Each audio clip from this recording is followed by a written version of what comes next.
that the astronauts read out the gravitational effect of those planets.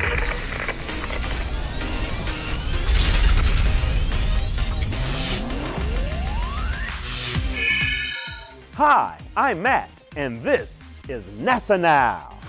The role of a NASA scientist is to ask questions and search for answers. That's exactly what the Jupiter-based mission Juno is all about. Today, we're going to find out what scientists hope to learn about this enormous planet that is sometimes referred to as the gatekeeper to the solar system. That's ahead. First, here's what's happening at NASA Now. NASA scientists discovered new evidence that Earth has been hit by many asteroids similar or larger than the one thought to have killed the dinosaurs some 65 million years ago. By combining sophisticated computer models with physical evidence from the past, researchers are able to show that there may have been as many as 70 giant asteroids that impacted our planet 1.8 to 3.8 billion years ago. Further research shows at the same time that approximately 4 similarly sized objects hit the moon as well. These findings support the theory that Jupiter, Saturn, Uranus, and Neptune formed in different orbits nearly 4.5 billion years ago.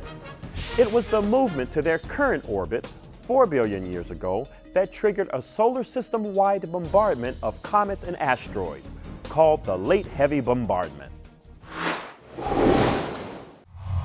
The gas giant known as Jupiter may hold the answers to the very beginning of the solar system. To gain more insight about the composition, evolution, and atmosphere of Jupiter, NASA developed the Juno mission.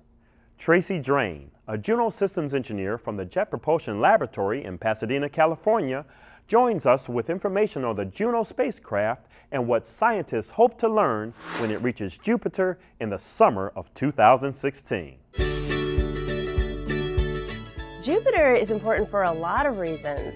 It is the largest planet in the solar system, and scientists believe that it was probably the first planet to form in our solar system, and that it still maintains most of the material that it had way back during the formation. So learning more about Jupiter will help us understand more about the solar system itself. You can think of Jupiter as sort of a time capsule for the whole solar system. This is the Juno spacecraft. And the biggest features are the 3 large solar arrays. The fact that the solar arrays are so large, much larger than the body of the spacecraft, because Juno is so far away from the sun, it needs those to be able to gather enough light, generate enough power for the spacecraft. Out here on the edge, this boom holds one of our instruments called the MAG. It's the magnetometer. It has 2 flux gate magnetometers and some little star cameras to help it understand exactly where it is. It has to be this far away because the magnetic field generated by the spacecraft might interfere with the measurements it's trying to make of the magnetic field of Jupiter.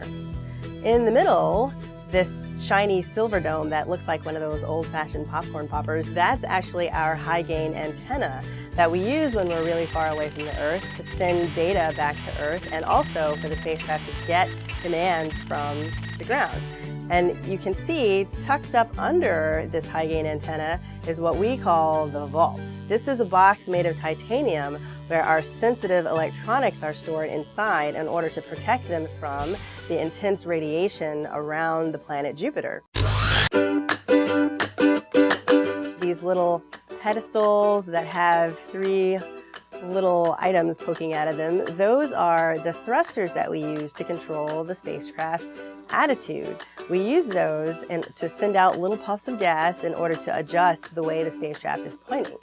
And Juno actually is a rotating spacecraft. It spins not very fast, and we do that because that helps maintain stability of the spacecraft. You have to fire your thrusters a lot less often to maintain the attitude that you want because of the whole gyroscopic effect.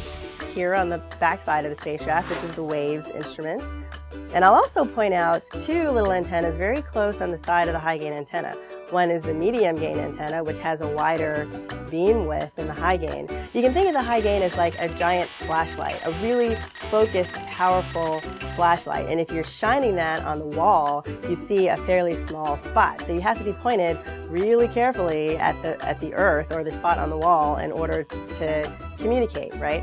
But if for some reason you have to be off-pointed a little, you won't be able to communicate with the high gain antenna. The medium gain antenna has a wider beam width. You can think of it as more of a floodlight, sort of. And then right next to it is a low gain antenna, and you can think of that as like a light bulb, where it's sending out light like almost in a big hemisphere in one direction, or sending out radio signal which travels at the speed of light. We use that one when we might not be sure what the attitude of the spacecraft is, so you can still talk to it. And there's one on the back too, sending out that little hemisphere of radio signal on the other side. To find out more about the Juno mission and to track the progress of the spacecraft, check out the NASA Explorer School's virtual campus. Teachers, our expert has provided us with some great links to educational resources you can use to keep your students in the know about Juno. For more information, visit the NASA Explorer School's virtual campus. Well, that's it for NASA Now. Be sure to visit our Facebook page and leave a comment. We'll see you next time on NASA Now.